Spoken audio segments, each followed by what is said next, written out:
Alors, bienvenue tout le monde. Bonjour à tous et à toutes. Dans le cadre de cette version améliorée et modifiée du Salon du livre du Saguenay-Lac-Saint-Jean 2020, on se trouve actuellement dans la magnifique bibliothèque d'Arvida pour faire une entrevue avec M. Gérard Bouchard, historien sociologue, enseignant à l'UQAC, coprésident de la commission Bouchard-Taylor, un des penseurs les plus influents du Québec moderne.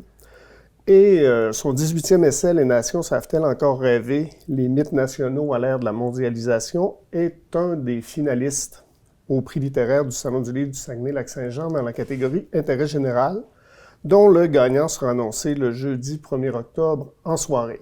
Donc, M. Bouchard, bonjour. Bonjour à vous. Donc, les nations savent-elles encore rêver? Pourquoi les nations doivent-elles rêver?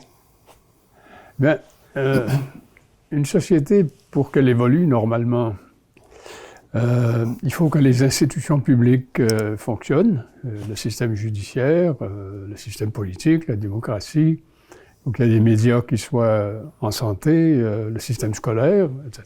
Et puis il faut que les gens aient quand même le goût de travailler. Alors, pour que tout ça soit assuré et qu'une société soit intégrée finalement, il faut que les membres partagent quelque chose. Ils partagent des valeurs, ils partagent des visions d'eux-mêmes, des visions de l'avenir, des idéaux, appelons ça des rêves collectifs, si vous voulez. Hein? Alors, ce serait facile de prendre l'exemple du Québec jusque dans les années 1990, 2000 ou n'importe quelle autre société. Une société fonctionne à raison de ce que ses membres veulent bien qu'elle fonctionne et veulent bien respecter les règles du jeu, qui sont en général, encore une fois, axées sur des valeurs fondamentales. Alors, ces valeurs fondamentales, ça s'appelle des mythes. Les mythes nationaux. Le sens courant du mythe, c'est un mensonge, ou bien c'est une légende, des histoires inoffensives qu'on raconte aux enfants. Mais dans l'histoire de l'Occident, le mythe a pris une toute autre signification, c'est-à-dire ce sont des valeurs, et pas n'importe quel type de valeurs, des valeurs qui se sont sacralisées. Par exemple, dans l'histoire de l'Occident, il y a plein de gens qui étaient prêts à donner leur vie pour la liberté. Il faut vraiment que ce soit une valeur transcendante, hein? C'est pas une valeur comme une autre. Même chose pour la démocratie, pour des idéaux de justice sociale, etc. Aujourd'hui, on pourrait prendre l'exemple de l'égalité homme-femme, hein? Ici au Québec et un peu partout. Et une des caractéristiques d'une valeur qui s'est sacralisée, c'est qu'on ne peut plus la remettre en question, parce que c'est perçu comme une profanation. Au Québec, on a connu quelques exemples depuis quelques années de gens qui disaient « Bon, écoutez, l'égalité homme-femme, il ne faut pas trop s'énerver avec ça ». Mais ils se sont fait foudroyer, évidemment. Hein. C'est la même chose pour le français. Quelqu'un qui dit qu'au Québec, le français, c'est pas important, qu'on devrait se mettre à l'anglais, c'est la langue de l'avenir.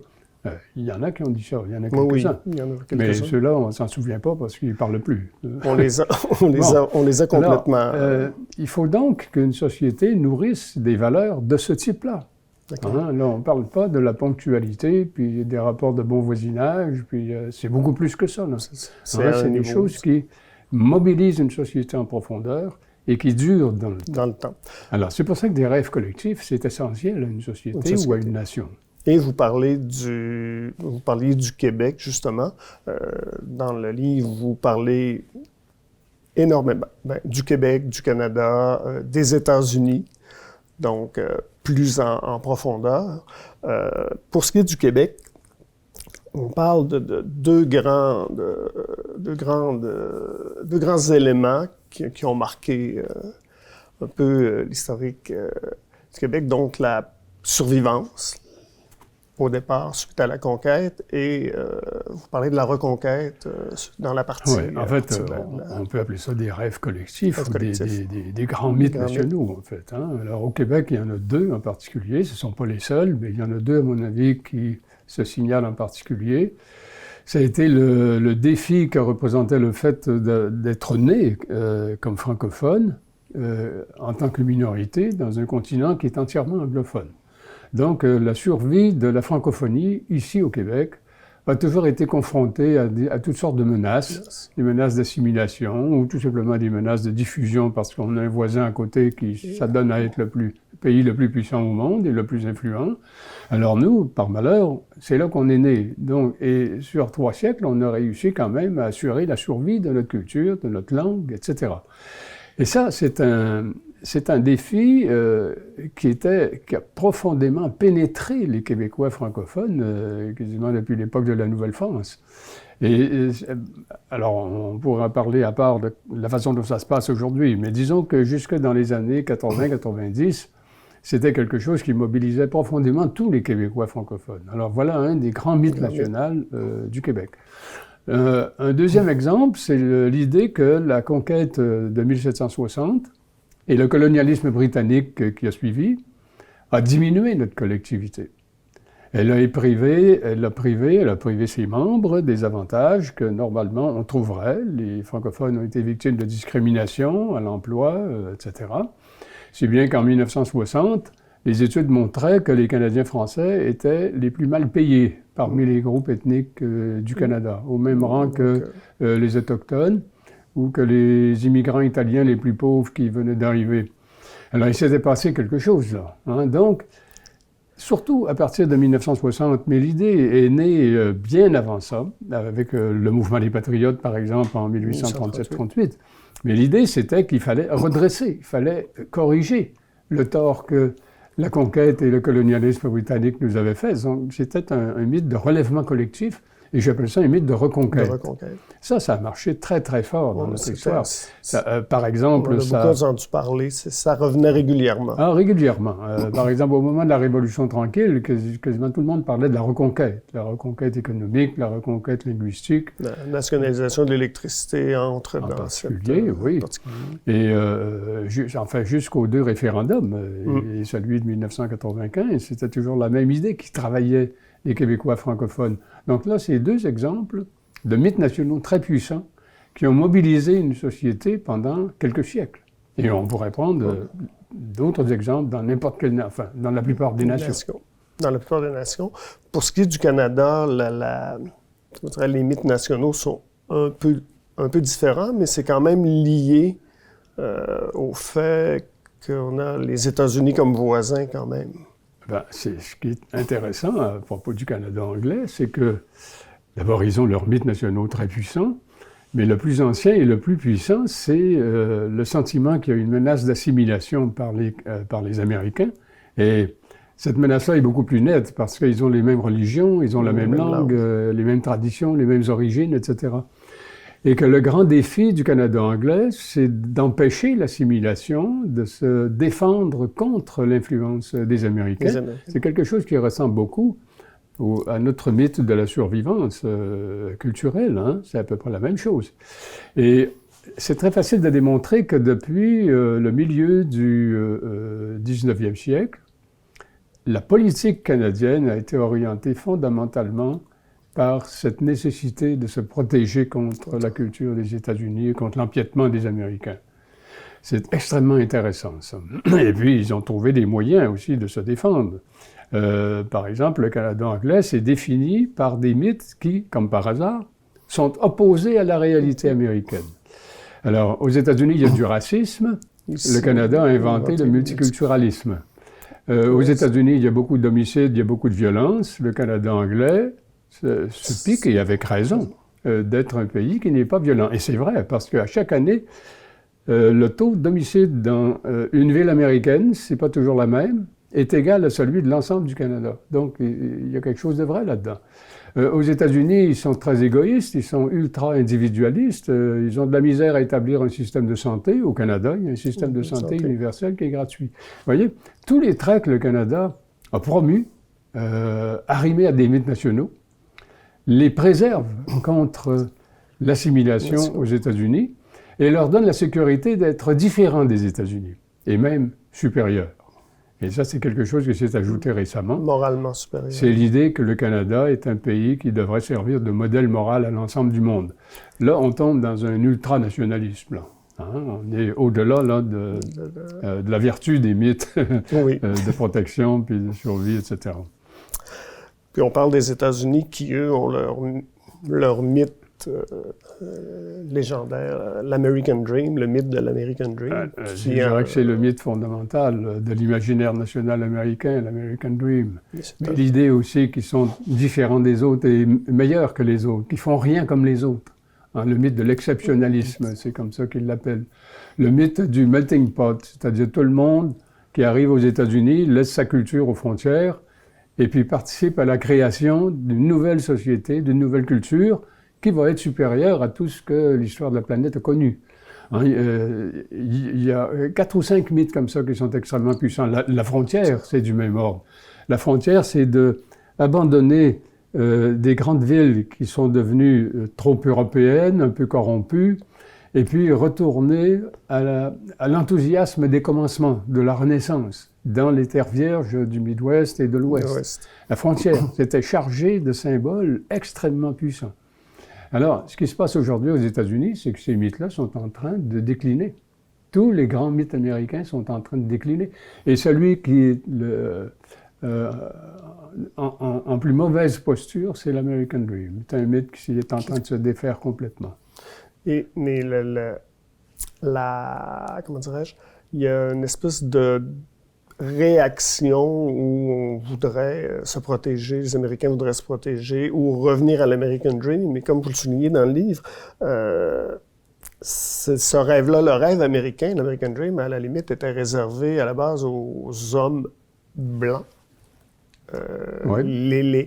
Mais théoriquement, il était ouvert à tout le monde. Tout le monde, mais pratique, c'est une autre affaire. Ce qui donne l'apparition de Donald Trump, entre autres, qui est arrivé. Oui, mais vous voyez, ce que Trump est en train de faire, et surtout le courant collectif des États-Unis qui ont conduit à l'élection de Trump, c'est quelque chose qui est tout à fait contraire au grand mythe américain. Ça consiste à couper tous les ponts, à replier les États-Unis sur eux-mêmes. C'est quelque chose qui est absolument extraordinaire, parce que jusque-là, ils voulaient dominer le monde. Eux aussi, ils voulaient se donner comme modèle pour le monde entier. Ils voulaient exporter la démocratie, ils voulaient exporter leurs valeurs, etc., comme en Irak, par exemple. Hein, on sait le succès qu'ils ont connu. Mais ils étaient très tournés vers l'ensemble de la planète. C'est un rêve planétaire, le rêve américain. Et là, maintenant, la machine s'est mise à tourner dans le sens inverse. Ils larguent tout. Les ententes internationales, même l'OMS, etc. Le Trump parle de quitter l'OTAN, il laisse la place libre aux Chinois, aux Russes, etc., qui sont en train de se faire une belle santé avec le vide qui est créé par cette politique. Donc c'est un ultra-nationalisme très nocif, parce qu'il va à rebours de ce qui a fait la grandeur de ce pays-là. Mais il y a quand même, on voit quand même, on parle d'ultranationalisme, mais quand même des mouvements qui sont apparus, pas seulement aux États-Unis, qui sont apparus en Europe, entre autres, l'apparition de la Ligue en Italie avec Matteo Salvini, l'élection de Viktor Orban en Hongrie, Duda en Pologne. Vladimir Poutine joue beaucoup en Russie sur le mythe du retour de la Grande Russie. De recherche de la grandeur. La grandeur, etc. La grandeur passée. Il y a comme une espèce de... Pour l'avenir les nations savent-elles encore rêver? L'avenir de ces mythes ou l'avenir de ces nations-là, on dirait que il y avait une homogénéité dans ces sociétés-là qui est en train qui diminue avec l'immigration, avec le transfert. D'ailleurs, il y a beaucoup de choses qui se passent en réaction à l'immigration. On revient beaucoup à nous, nos valeurs, ça cause un problème. On pourrait dire qu'au lieu de parler d'homogénéité, on pourrait dire qu'il y avait un consensus autour de valeurs fondamentales. Ce consensus est en train de se défaire. Alors ça, c'est probablement la conclusion principale de mon livre. Moi, j'ai pu travailler sur une trentaine de nations à peu près. Là où il y avait une littérature, où des sociologues, des historiens avaient travaillé sur leurs mythes nationaux, parce qu'il y a beaucoup de nations qui pensent qu'ils n'ont pas de mythes, qui fonctionnent juste par la raison. Et ça devient un mythe extrêmement puissant, de penser qu'avec la raison, on peut tout régler. Bon. Mais donc, j'ai pu travailler assez en profondeur sur une trentaine de nations, et ma conclusion, c'est que dans la grande majorité de ces nations, les mythes nationaux vont pas bien. Trouvent toutes sortes d'obstacles. les consensus, des vieux consensus se défont, et on voit apparaître toutes sortes de signes pathologiques, un déclin de la démocratie, une hausse de la criminalité. Ça se traduit dans les indices de santé, assez curieusement, hein. Après la chute du rideau de fer et les années d'anarchie qui ont suivi, les indices de morbidité et de santé ont décliné aux États-Unis. La mortalité infantile, par exemple, c'est extrêmement curieux. L'alcoolisme s'est accru. Donc ça se traduit de toutes sortes de façons quand les mythes nationaux décrochent. Et les exemples que vous venez de donner sont tous de très bons exemples de décrochage. Prenez l'Angleterre, par exemple. L'Angleterre, il y a 60, 75 ans, était encore le grand empire mondial, hein? Mais en train de décliner, bien sûr. Aujourd'hui, l'Angleterre, qu'est-ce qu'elle est devenue? Elle n'est plus un empire. Elle est obligée d'entrer dans l'Union européenne à genoux. Et ça allait dans le sens contraire d'un grand mythe là, insulaire, qu'il était supérieur à l'Europe, le continent, il méprisait le continent. Ils ont été obligés de rentrer à genoux. 2 fois, ils se sont fait refuser. Ils ont pratiqué la dévolution il y a 15 ou 20 ans, c'est-à-dire donner plus de pouvoir à l'Irlande du Nord, au pays de Galles, aux Écossais. Et là, maintenant, ils commencent à le regretter, parce que ça a alimenté des nationalismes qui veulent maintenant se séparer complètement. C'est le cas de l'Écosse en particulier, où c'est très, très fort. Et puis, ils ont pratiqué un multiculturalisme extrêmement permissif. Et là, ils étaient obligés quand même d'accueillir des gens qui venaient de leurs anciennes colonies, de manière de réparer un peu ce qu'ils avaient fait. Et puis, encore une fois, d'une façon très permissive, de sorte qu'il y a des immigrants qui en ont profité pour se constituer des enclaves, pour reconstituer leur vie antérieure sur le territoire anglais. Et ça fatigue beaucoup d'Anglais, beaucoup d'Anglais. Alors, c'est quoi maintenant un Anglais? Ils ne savent plus. Et ils essaient de se réinventer, et pour l'instant, ils n'ont pas vraiment d'idée. Alors, ça donne ce que l'on voit, le Brexit, l'incapacité de s'entendre sur de nouveaux objectifs, de nouveaux rêves collectifs pour l'Angleterre, parce qu'ils n'ont plus d'identité, ils ne savent plus qui ils sont. Alors, dans ce cas-là, la solidarité s'effrite, la démocratie va en souffrir à un moment donné, inévitablement, si ça continue comme ça, etc.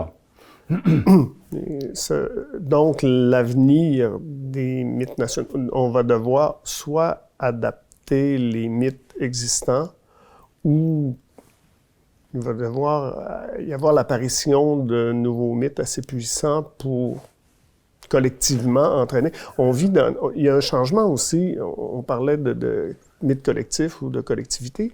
L'arrivée dans les dernières années, le néolibéralisme, l'individualisme, les gens sont beaucoup maintenant en jeu. Et moi, il y a un truc qui me fascine, ça touche à peu près tous les points de la société, que ce soit la culture, que ce soit la santé, que ce soit... Les gens maintenant consomment. On dirait que les gens consomment de la culture. Donc, ça devient plus difficile. Donc, l'avenir passe par les jeunes. Oui. Vous voyez le problème. C'est un problème qui ressort de mon livre. Les gens qui l'ont lu, et qui l'ont aimé, et tout ça, ils finissent toujours par me demander, mais M. Bouchard, quand un mythe ne fonctionne plus, comment on fait pour le réparer, pour le redémarrer, ou pour en créer d'autres, etc. Et normalement, moi, je devrais avoir une réponse à ça. Alors, parfois, je leur dis, ce sera le sujet du prochain livre, mais en fait, c'est pas vrai. Je ne le sais pas. Il n'y a personne qui le sait. Le mythe est un animal étrange. Comme historien ou sociologue, on est capable de faire l'histoire d'un mythe, comment il s'est formé, de comprendre pourquoi il a pris de la force comme ça, puis il est devenu ce qu'il est, etc. On est capable de comprendre aussi pourquoi il décline, pourquoi il perd de son emprise. Ça, on peut faire ça parce que ça s'offre à l'observation. Mais comment on crée un mythe, comment on le redémarre? On ne sait rien là-dessus. On ne sait rien là-dessus, et pour une raison très simple, c'est qu'on n'a jamais pris au sérieux les mythes en Occident. L'Occident est né culturellement à partir des Lumières, au 19e siècle, avec le postulat qu'il n'était plus des primitifs. C'était une civilisation avancée qui fonctionnait justement d'une façon rationnelle et que la civilisation, c'est vers cela qu'elle conduisait. Mais malheureusement, il y avait des nations reculées en Afrique, en Asie, etc., qui avaient raté le train et qui étaient encore prisonniers des mythes et d'une pensée qui n'était pas rationnelle. Postulat, en Occident, on n'a pas de mythes. On n'a que la raison. Hein? On se gère rationnellement. Bah, ça a été très puissant, ça, ce mythe-là. Ça a permis à l'Occident de devenir très fort économiquement, très fort militairement, etc. Mais là, on est en train de découvrir les failles de cette affaire-là. Ce sont des mythes qui ont laissé de côté toute la dimension émotive de l'humain. L'humain continue à rêver quand même. Oui. Hein? Bon. Alors, les sciences sociales et historiques ont été victimes de ça aussi. Aux États-Unis, le mythe, là, tel que je le définis, c'est même pas dans les sujets d'étude de la littérature sociologique et historique. Il n'y a pas grand-chose à lire là-dessus comme étude. On peut étudier les mythes américains, bien sûr. Mais la littérature américaine sociologique sur les mythes, sauf les mythes qu'on appelle des primitifs, là, ça, évidemment, ils ont fait un grand plaisir d'aller étudier ça. En fait, c'était pour dire, voyez, nous, on n'est pas comme ça. Hein? C'était ça la raison qui poussait les anthropologues, là, jusqu'au milieu du 20e siècle, à aller travailler sur ces sociétés-là. Vous voyez, comme ils sont pas chanceux, les malheureux, hein, ils sont pas devenus comme nous. C'était vraiment ça qui était à la base de cette démarche. Ce qui fait qu'on n'a jamais tourné le microscope vers nous-mêmes. On ne s'est jamais interrogé de ce point de vue-là, parce que le postulat, c'est qu'on n'en avait pas de mythes. Les mythes n'existent pas chez nous. Bon, alors moi, avec un livre comme ça, je bouscule tout l'imaginaire occidental. Je vais à rebrousse-poil de tout ce qui est entendu, de tout ce qui est acquis, et dans les entrevues qu'on me demande, ou les textes qu'on me demande pour commenter mon livre, il faut que je prenne d'abord beaucoup de temps pour expliquer ça. Parce qu'autrement, qu'est-ce que c'est ce livre sur un mythe? On n'a pas besoin de ça, nous autres. Les mythes, franchement, c'est pour les autres, c'est pas pour nous autres. Alors, il faut arriver à se convaincre que nous fonctionnons, nous aussi, selon un imaginaire, selon des mythes qui le supportent, selon des grands rêves collectifs sacralisés, même si on ne s'en rend pas compte. Il y a des mythes qui sont sacralisés. Hein? En France, on ne va pas cracher sur le tombeau du soldat inconnu. Pourquoi on ne peut pas cracher là-dessus? Pourquoi on va en prison quand on fait ça? Parce que c'est sanctifié. C'est une valeur sanctifiée. Les gens qui ont donné leur vie pour la liberté, qui sont morts pour nous, on va les respecter. Puis regardez bien la réaction que Trump est en train de déclencher présentement. Là, les losers. En parlant des losers, puis des suckers, etc. Là. Vous allez voir. On ne touche pas à ça. Hein? Il y a des choses auxquelles on ne touche pas. Mais une fois qu'on s'est dit ça, ce sentiment-là ne s'est pas traduit dans des enquêtes, des courants de recherche, etc. Ici au Québec, les gens qui travaillent sur les mythes nationaux ou sur les mythes sociaux, moi, je vous donnerais peut-être, plus sérieusement, j'en connais pas. C'est vrai. Il y a vous, mais... Ben là, ça a l'air un peu bête de vous dire ça comme ça, là, mais... il y en a. Mais c'est pas... Alors, il y en a qui travaillent sur les mythes, mais définis autrement. Les créations de l'imaginaire, les archétypes, de quoi se nourrit l'imaginaire des enfants, ce genre de choses-là. Mais les mythes sociaux, qui structurent une société, qui ont une emprise sur les esprits, qui commandent leur comportement, qui se traduisent dans des orientations politiques, voilà un domaine qu'on étudie en général, mais sous l'angle de la rationalité. Et jamais le moteur qui permet tout ça. Mais le fait que les mythes se disloquent ou s'effritent, est-ce que ça a un impact aussi sur comment je dirais ça? On parlait de rêve collectif, mais quand on regarde au niveau politique, on n'a pas l'impression... Il n'y a pas grand-chose qui est offert, il semble aux gens, à part du pragmatisme et de la gestion. Regardez, ici au Québec, par exemple, les deux grands mythes dont on parlait tantôt, la reconquête, tout ça. La grande traduction en politique, la plus récente, c'est depuis la Révolution tranquille, le mouvement souverainiste. Alors aujourd'hui, regardez ce qu'il est devenu, ce mouvement-là. Il traîne dans les sondages, le PQ n'est même plus le parti d'opposition, etc. Le deuxième grand moteur symbolique, c'était la langue, le français.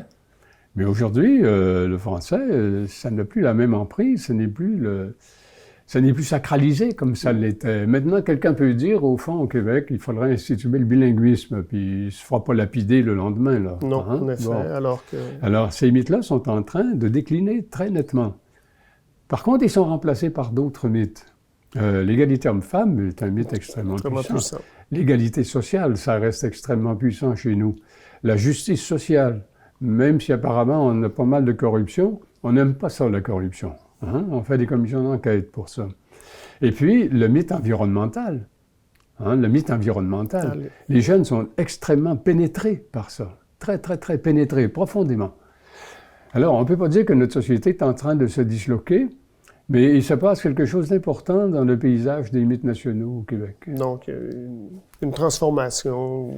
Il y a un mouvement de renouvellement. Puis il y a peut-être autre chose aussi, mais là, ces choses-là vont pas vite. Il faudrait refaire une entrevue dans une quinzaine d'années. Dans une quinzaine d'années, avec la suite. Et puis l'ouverture au monde. Oui, la mondialisation. La mondialisation est extrêmement puissant. Extrêmement puissant. Vous n'entendrez jamais quelqu'un dire la mondialisation, c'est mauvais, il faut se tourner le dos, il faut revenir à ce qu'on était avant. Le Québec, ça suffit. Ça serait très risqué, de soumettre une idée comme ça. Ce serait une très, très mauvaise idée. C'est ça. On est proche d'une sacralisation, là, finalement. Donc, M. Bouchard, merci beaucoup. À voir peut-être dans un prochain essai comment naissent les mythes. Comment naissent les mythes. Avoir la réponse à... Donnez-moi pas d'échéancier, par exemple. Non. Il n'y a aucun problème. Donc, tout le monde, les nations savent-elles encore rêver? Un ouvrage fascinant, si vous voulez comprendre. Moi, ça m'a permis de comprendre des comportements ou des idées que j'avais. Ça m'a permis de voir que ça n'est pas instantanément. C'est pas venu instantanément sur les réseaux sociaux. Non, pas instantanément. Ça, c'est un autre impact aussi, que ça, on pourra reparler dans une prochaine entrevue. Monsieur Bouchard, merci beaucoup. Je vous en prie, ça me fait plaisir.